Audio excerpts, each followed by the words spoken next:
Salut, c'est Karim.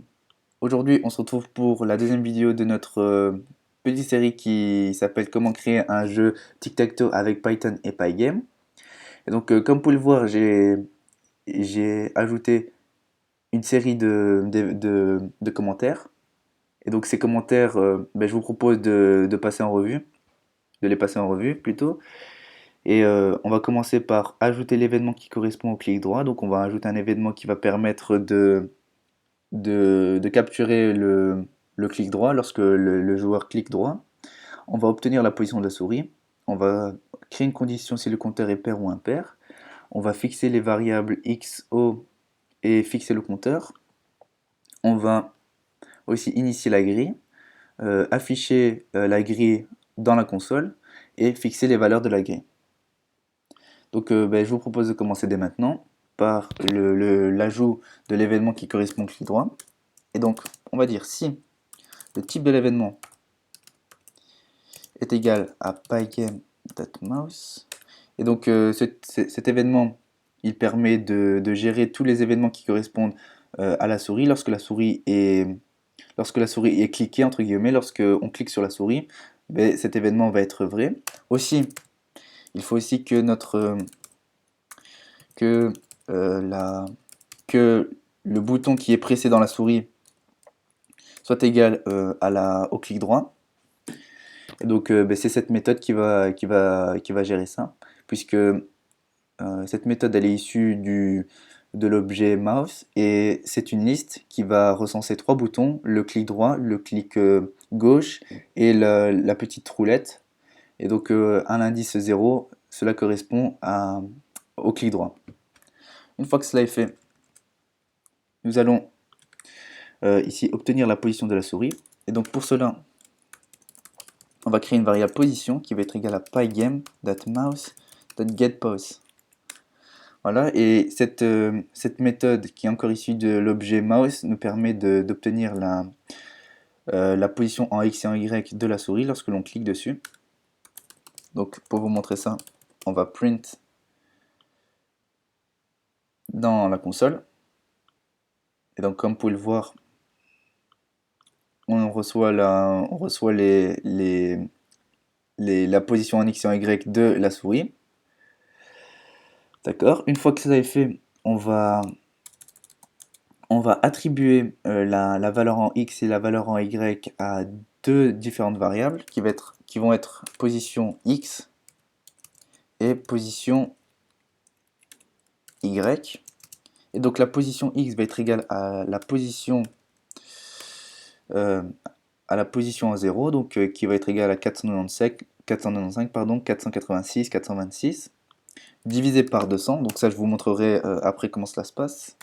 Aussi on va assigner la même chose pour Y, mais à la position 1, divisé par 200. Une fois qu'on a fait ça, on va print position en X, position en Y, et normalement, position, ah oui, Y. On va voir ce que ça donne. Ici, nous avons 0, 0, 1, 0, 2, 0, 3, 0. Non, 3, 0, pas 3, 0. 0, 1, 1, 1, 2, 1, 0, 2 et 2, 2. D'accord. Pour que ce soit plus clair, je vais afficher la position, comme ça vous comprendrez mieux. Et donc on va exécuter tout ça. Et donc ici, je vais cliquer là. Et lorsqu'on clique, on a la position en X et en Y qui est égale à 85, 84. Et la position X est égale à 0, la position Y est égale à 0. Donc comment ça marche? Ici, la position à l'index 0, c'est 85. Et on va faire 85 divisé en 200. Ça va nous faire combien? Ça va nous faire 0,4, en tout cas dans ces environs-là. Et le symbole là correspond à la division entière. C'est-à-dire qu'on va prendre la partie entière et on va l'assigner à la position X. Et du coup, ici, l'entier va être 0. Et donc, évidemment, la position X va être égale à 0. Et on va faire pareil pour la position en Y. Si par exemple, ici, donc là, normalement, ce sera dans les deux, enfin, ce sera 288. Et donc, on divise 298 par 200, ça va nous donner 1, puisqu'on garde que la partie entière. Et 88 divisé en 200, ça nous fait 0. Donc, comme ça nous permet de créer un système d'indexation Et donc chaque grille va avoir sa propre valeur, va avoir son propre index entre guillemets dans la grille. Donc une fois qu'on a fait ça, on va initier la grille. On va dire self grille égale. Et là on va utiliser la liste comprehension, je sais pas si on dit ça on dit comme ça en français. Et on va dire, en tout cas, on va chercher la valeur none dans x in range 0, 3 for y in range 0 à 3. Est-ce que ça nous permet de créer? Ça nous permet de... Bon, je vais print aussi comme ça.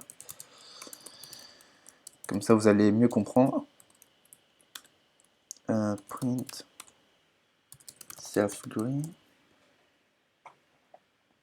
Et on va l'afficher ici. Self green print. On va voir ce que ça donne. Et ici dans la console, vous voyez, il y a 3 listes dans une grande liste. Et donc ces 3 listes vont correspondre aux lignes. Donc chaque ligne va avoir 3 valeurs. Et donc ici, les 3 valeurs vont correspondre à none, puisqu'il n'y a aucune valeur qui a été ajoutée, il n'y a aucune valeur x ou o qui a été ajoutée dans notre grid, dans notre grille. Et donc on va avoir la valeur none. Et maintenant, comme vous l'aurez compris, on va changer les valeurs none pour qu'elles soient soit x ou soit o en fonction du joueur qui joue. Et donc pour cela, on va initier les variables x et 0.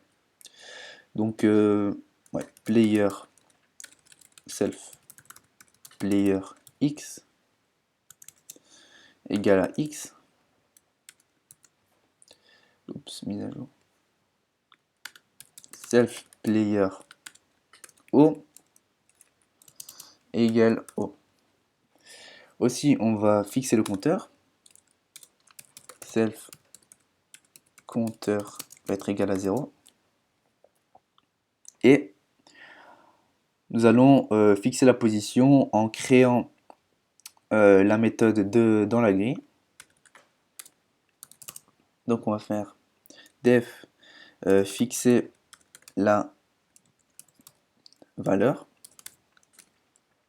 On va avoir besoin de x, la position en x, on va avoir besoin de la position en y et on va avoir besoin de la valeur. Donc en d'autres termes, la valeur c'est soit x soit 0. Soit une fois qu'on a fait ça, on va dire que self grille à l'index y et à l'index x va être égal à la valeur. Et donc vous allez tout de suite comprendre lorsque je vais déclarer la fonction juste ici, self grille fixer la valeur. Donc on va prendre la position en x. La position en x, c'est la position en x de la souris. On va prendre la position en y aussi, et on va prendre la valeur. Ici, on va juste mettre x comme ça. On va afficher le résultat pour voir ce que ça donne. Donc comme vous pouvez le voir, il n'y a que des none. Et lorsque je clique ici, la valeur de x est attribuée à la première liste et à la deuxième position de cette première liste. Lorsque je clique ici, normalement c'est la dernière case, et comme vous pouvez le voir, la dernière liste, en tout cas le dernier élément de la dernière liste est égal à x. Donc en gros, maintenant on peut fixer les valeurs de chaque joueur, et donc on va pouvoir fixer soit x ou soit o dans notre liste. Et donc une fois qu'on a fait ça, on va créer la condition avec le compteur. Et donc le compteur qui est égal à 0, on va dire que si self compteur divisé par 2 est égal à 0, alors on va dire que ce sera le joueur en x qui va jouer. Else, on va dire que ce sera le joueur en haut. Bon, on va mettre self player x self player O, comme ceci, et on va incrémenter la valeur du compteur. Donc ici, on va self compteur plus égal 1. Et donc maintenant, on va voir quel est le résultat de cette condition. Lorsqu'on appuie ici, on va avoir un X à la première position de la première liste. Et lorsqu'on appuie ici, on va avoir un O à la dernière position de la dernière liste. Et donc juste avant de terminer la vidéo, j'aimerais donner un petit mot d'explication par rapport à la condition juste ici. Donc cette condition, elle permet de déterminer si le compteur est pair ou impair. Parce que comme vous le savez, le jeu Tic-Tac-Toe, c'est un jeu qui se déroule par tour. Et donc chacun son tour, on va jouer à ce jeu, on va déterminer un X, déterminer un 0 dans la grille. Et donc c'est important de déterminer un compteur. Et pour cela, j'ai déterminé que si le compteur est pair, donc si le reste de la division du compteur par 2 est égal à 0, alors on va exécuter cette instruction-là et c'est au X de jouer. Tandis que si il est impair, alors ça va être au 0 de jouer. Et donc, ben, je vais juste, pour illustrer mon propos, je vais mettre self compteur et je vais aussi, ouais, voilà, je vais mettre self compteur divisé par 2 pour voir ce que ça donne.